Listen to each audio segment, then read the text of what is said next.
Assalamualaikum warahmatullahi wabarakatuh.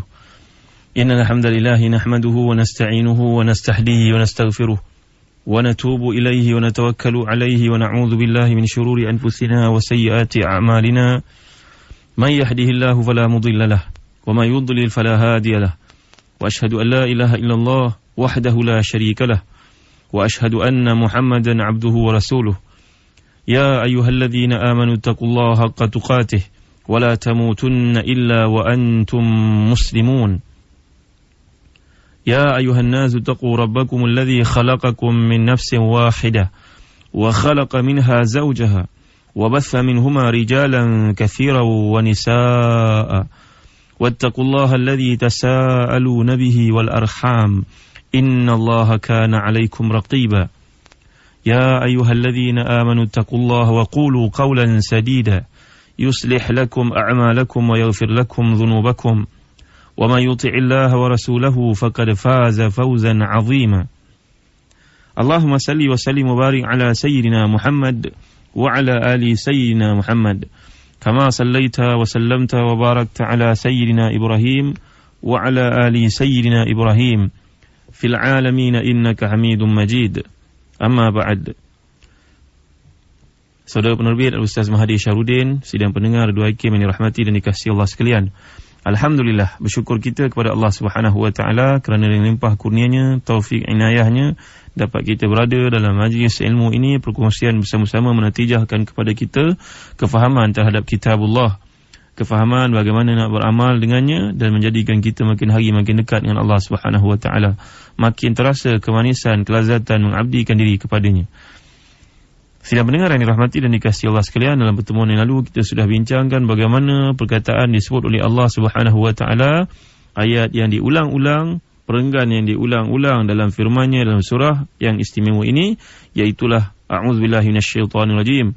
Walaqad yassarnal qur'ana lidzikri fahal mim mudzakir. Bukankah kami telah mempermudahkan Al-Quran untuk diambil pengajaran dan peringatan daripadanya, mengapa mereka masih lagi menghadapi kesusahan untuk mengingatinya? Dan perkara ini telah pun kita huraikan melalui pandangan yang dikemukakan oleh Al-Imam As-Suyuti dalam kitabnya Ad-Durrul Mansur. Yang dimaksudkan hal min mudzakir ada 3. Yang pertama hal min mutadzakkir, yang kedua hal min munzajirin anil ma'asi, dan yang ketiga hal min talibi khairin atau talibi ilmin fayu'anu alaihi. Iaitulah yang pertama yang dimaksudkan oleh Allah Subhanahu wa taala, mengapa mereka tidak mengambil pengajaran yang pertama. Dan riwayat yang kedua daripada Ibn Mardawai dimaksudkan dengan min mudzakir itu, iaitulah orang yang munzajirin anil ma'asi, orang yang mengambil, melihat perkara tersebut sebagai amaran yang menakutkannya untuk tidak turut serta melakukan dosa-dosa yang menyebabkan azab Allah turun kepada orang sebelum mereka. Dan yang ketiga hal min talibi khairin atau talibi ilmin, orang yang mencari kebaikan, mengusahakan kebaikan, maka dibantu dia melakukannya. Ketiga-tiga pandangan ini berdasarkan kepada pandangan dikemukakan oleh Ibn Abbas dan Ibn Mas'ud dan juga daripada Qatadah. InsyaAllah dalam pertemuan pada kali ini kita akan bincangkan ayat-ayat yang membahaskan episod yang seterusnya tentang azab yang diturunkan oleh Allah Subhanahu wa taala kepada kaum Nabi Lut. Dan perspektif yang dikemukakan dalam perbincangan menerusi surah Al-Qamar ini berbeza daripada apa yang pernah kita bincangkan dalam surah sebelum-sebelum ini, surah Asy-Syu'ara sebagai contohnya. Kerana apa yang ingin di-emphasize, apa yang ditekankan oleh Allah Subhanahu wa taala menerusi episod ini berbeza. Firman-Nya dalam ayat ke-33, a'udzubillahi minasyaitonir rajim.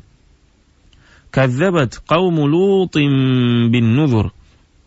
Inna arsalna 'alaihim hasiba illa ala Lut najjaynahum bisahar. Ni'matan min 'indina kadzalika najzi man syakkar. Walaqad anzarahum batshatana fatamaru bin nuzur. Walaqad rawaduhu an dhayfihi fatamasna a'yunahum fadhuqu 'adzabi wa nuzur. Walaqad sabbahahum bukratan 'adzabun mustaqir. Fadhuqu 'adzabi wa nuzur. Walaqad yassarna al-Qur'ana lidzikri fahal min mudzakir. Sadaqallahul azim. Maksudnya, demikian juga kaum Nabi Lut telah mendustakan peringatan dan amaran yang disampaikan oleh Rasulnya. Sesungguhnya kami telah menghantarkan kepada mereka angin ribut yang menimpa mereka dengan batu, kecuali keluarga Nabi Lut, kami selamatkan mereka dengan menyuruh mereka keluar dari situ pada waktu jauh malam. Sebagai limpah kurnia dari kami, demikianlah kami membalas orang-orang yang bersyukur. Dan demi sesungguhnya Nabi Lut telah memberi amaran kepada mereka mengenai azab siksa kami, dalam pada itu mereka tetap mendustakan amaran-amaran tersebut. Dan demi sesungguhnya mereka telah memujuk Nabi Lut mengenai tetamunya itu. Lalu kami hapuskan biji mata mereka serta dikatakan kepada mereka, rasakanlah azabku dan kesan amaran-amaranku. Dan demi sesungguhnya mereka telah ditimpa azab yang kekal pada pagi-pagi esok harinya. Lalu dikatakan kepada mereka, rasakanlah azabku dan kesan amaran-amaranku. Dan demi sesungguhnya kami telah mempermudahkan Al-Quran untuk peringatan dan pengajaran, maka adakah sesiapa yang mahu mengambil peringatan dan pelajaran daripadanya? Sidang pendengar yang dirahmati dan dikasihi Allah sekalian, sekarang kita masuk kepada episod baru, episod yang menggambarkan tentang perjuangan Nabi Lut yang pernah kita bincangkan sebelum ini. Perjuangan yang mana Nabi Lut diutuskan kepada penduduk di sebuah tempat yang namanya Sadum. Berkata Imam Ibn Jauzi dalam kitabnya Zadil Masir, kitab tafsirnya, sebenarnya di kawasan tersebut bukan ada wilayah Sadum saja, dia merupakan satu negara. Tetapi wilayah Sadum merupakan wilayah yang paling besar.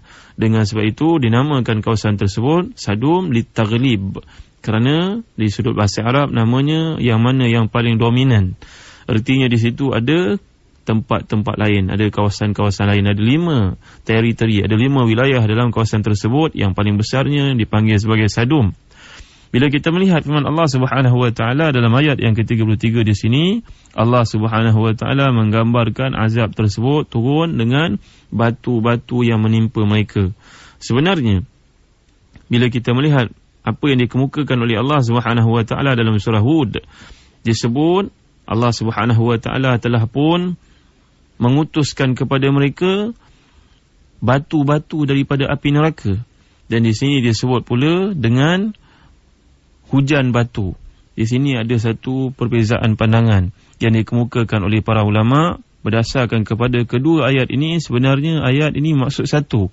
Dalam ayat dari surah Hud digambarkan tentang azab yang turun, digambarkan bahawa Allah Subhanahu wa taala telah pun mengarahkan, memerintahkan Jibril datang untuk berjumpa dengan Nabi Lut pada malam tersebut, selepas mereka berjumpa dengan Nabi Ibrahim.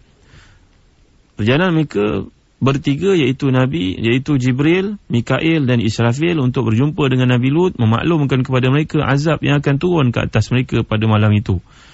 Kejahatan yang berlaku kepada kaum Nabi Lut ini, iaitu mereka mendatangi sesama jenis, lelaki dengan lelaki dan perempuan sama perempuan.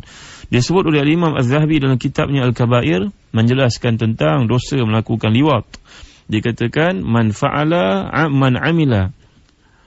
amila kaum Lut faqtul al-fa'il wal maf'ul. Bunuhlah orang yang melakukan amalan yang dilakukan oleh kaum Nabi Lut, yang melakukannya dan juga yang dilakukan kepadanya. Dan hadis ini merupakan hadis sahih. Sedang pendengar yang dirahmati dan dikasihi Allah sekalian, Ibn Abbas ketika menjelaskan isu ini mengatakan, sesungguhnya aku mendengar Nabi SAW menyatakan, orang yang melakukan perbuatan ini, sekiranya dia mandi dengan menggunakan semua air yang ada di muka bumi, air lautnya, air sungainya, air hujannya, tidak akan terangkat janabah hasil daripada perbuatan terkutuk tersebut. Dan bukan itu saja, kaum Nabi Lut ni dikatakan oleh Imam Az-Zahabi turut suka melakukan melaga-lagakan binatang. Di antara ayam dengan ayamnya, lembu dengan lembunya, kambing dengan kambingnya. Kerja mereka iaitulah melakukan perkara-perkara sedemikian, perkara-perkara yang dibenci oleh Allah SWT dan dibenci oleh manusia dalam masa yang sama. Fitrah manusia tidak menerima perkara tersebut. Natijah daripada keengganan tersebut, walaupun sudah diingatkan, tetapi mereka masih lagi konsisten melakukannya. Malahan yang lebih malang dikatakan oleh Ibn Jauzi, isterinya yang bernama Wa'ilah telah pun turut serta menyokong perbuatan tersebut berlaku, walaupun dia tidak melakukannya, tetapi beliau ini merestui perbuatan tersebut berlaku. Malahan ketika datangnya 3 orang malaikat dalam rupa lelaki yang handsome ini, lelaki yang kacak, malaikat Jibril, Mikail dan Israfil datang untuk memberitahu Nabi Lut supaya bersiap sedia untuk keluar pada malam tersebut bersama dengan 2 orang anak perempuannya. Kata Ibnu Jauzi, seorang bernama Rubtha dan seorang lagi bernama Zu'artha. Kata Suddi pula, yang anak yang sulung bernama Rayat dan yang muda bernama Urubah. Tidak penting, nama-nama ini tidak penting. Tapi yang pentingnya hanya 2 orang sahaja yang beriman. Orang lelaki tidak ada seorang pun yang beriman dengan apa yang disuruh oleh Nabi Lut itu. Masya Allah, begitu tabah sekali Nabi ini menghadapi kaum yang ingkar. Natijah daripada kedegilan tersebut, maka Allah Subhanahu Wa Taala menghantar malaikat Jibril, Mikail dan Israfil membentuk lelaki yang kacak, memberitahu mereka supaya bersiap sedia akan keluar tidak lama lagi dan azab akan turun. Ini berlaku pada zaman sebelum kita. Kalau pada zaman umat Nabi Muhammad sallallahu alaihi wasallam, azab ini bila turun tidak ada nabi lagi untuk memberitahu. Dengan sebab itu kita sebagai seorang Islam, umat Nabi Muhammad sallallahu alaihi wasallam disuruh untuk mencegah perkara yang mungkar daripada berlaku, menyeru kepada yang makruf. Kerana bila kita tidak melakukan perkara tersebut, natijah implikasinya yang pertama, doa tidak diterima. Yang kedua, bila perkara tersebut berterusan dan tidak ada orang yang mahu membetulkannya, bimbang-bimbang azab akan turun ke atas semua sekali. Dan perkara ini dibincangkan dengan panjang lebar oleh Al-Imam Ibn Hajar Asqalani dalam membahaskan ayat hujung dari surah An-Nur. A'udzubillahi minasyaitanirrajim. Wattaqu fitnatan la tusibanna alladhina zalamu minkum khassah. Bimbanglah kamu terhadap fitnah yang akan menimpa tidak sahaja terbatas kepada orang-orang yang melakukannya, malahan kepada semua akan ditimpa bersama-sama. Kerana Nabi sudah tidak ada lagi dan tidak ada pemberitahuan tentang azab yang akan turun. Cuba kita perhatikan keliling kita. Bila berlaku satu azab, tidak ada siapa pun yang dapat detect. Pakai senjata, pakai radar yang paling canggih sekalipun, penemuan saintifik yang moden sekalipun, kajian-kajian moden pun tidak dapat trace, tidak dapat memaklumkan azab tersebut akan berlaku, seksa tersebut akan berlaku, ujian tersebut akan berlaku. Maka sedarlah kita, wahai kaum muslimin dan muslimat, mudah-mudahan kita selamat daripada azab Allah Subhanahu Wa Taala.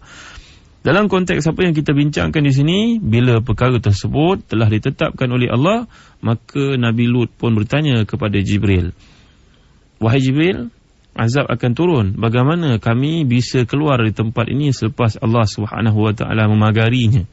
Artinya dipagarkan di situ, kata Ibnu Jauzi dan satu pandangan yang disorot daripada Ibn Abbas, mereka tidak mampu keluar daripada negara Sadum itu menjelang waktu malam kerana sudah pun ditahan oleh Allah Subhanahu Wa Taala. Seolah-olah pergerakan keluar masuk sudah tidak berlaku lagi kerana ditutup oleh Allah Subhanahu Wa Taala. Maka Jibril telah mengatakan kepada Nabi Lut, wahai Lut, kamu naiklah atas sayapku ini. Kamu naiklah atas sayapku dan keluarlah dengan selamatnya, dan sebentar lagi azab Allah Subhanahu Wa Taala akan turun. Sebelum itu, ketika 3 orang malaikat datang menziarahi Nabi Lut, yang membocorkan rahsia kedatangan 3 orang malaikat ini dalam rupa lelaki yang handsome, yang kacak ini adalah isterinya sendiri yang bernama Wa'ilah itu. Dia telah memaklumkan, memberitahu dia ni merupakan seorang perisik pula kepada kaumnya.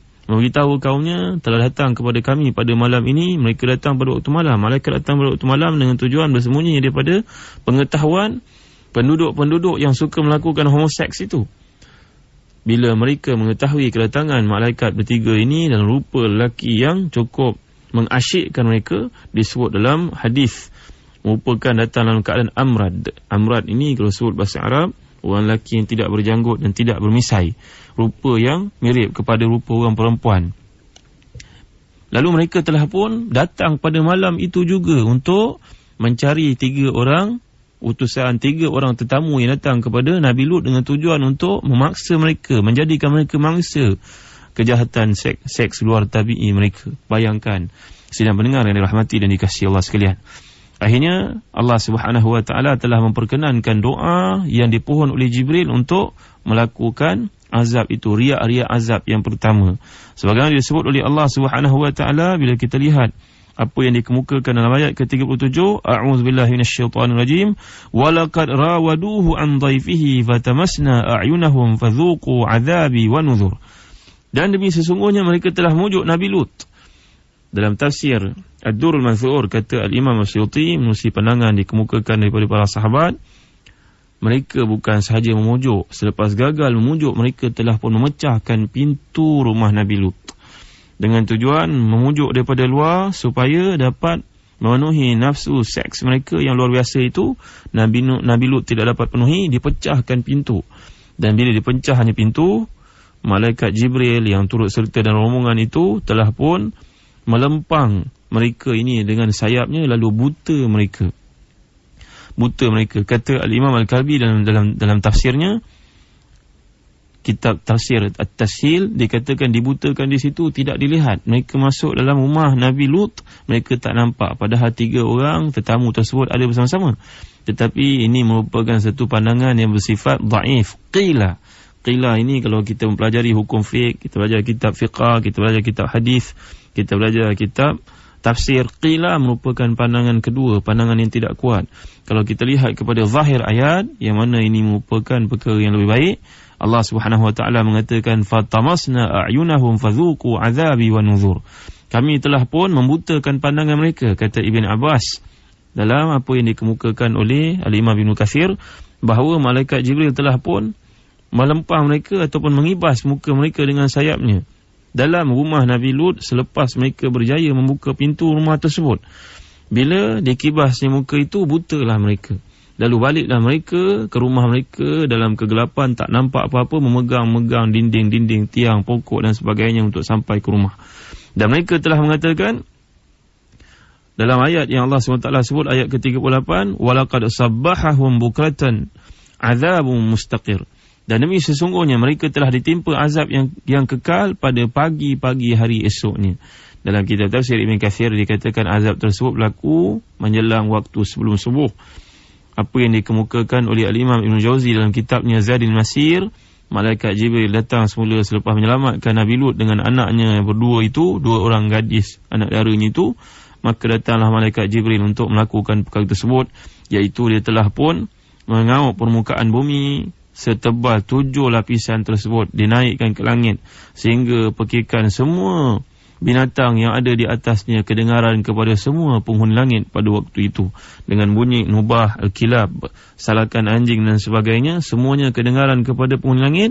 Dan kemudian datanglah ketetapan Allah. Sewaktu diangkat itu, dikatakan oleh Ibn Abbas, semua yang ada di atasnya tidak bergerak sedikit pun, sampai pinggan mangkuk pun tidak pecah.